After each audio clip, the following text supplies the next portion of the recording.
And we took that to our advisory board, and we were showing them that the biggest gap we had in interest was in finance. And everybody in the room said, well, we need people that do finance in our industry.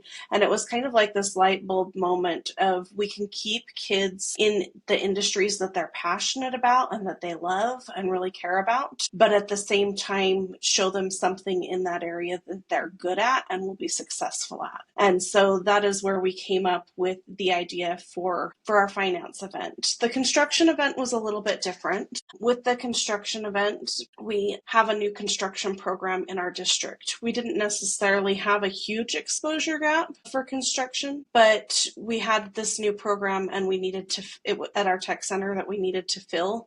And so the goal with the construction event was a little bit different than the goal with the finance event. We've used YouScience to meet strategic goals, like that we want to create the systemic pathway and get kids enrolled earlier, and so that helps meet that goal. But then also, like Jen said, sometimes it's finding the right kids to market to for the right programs.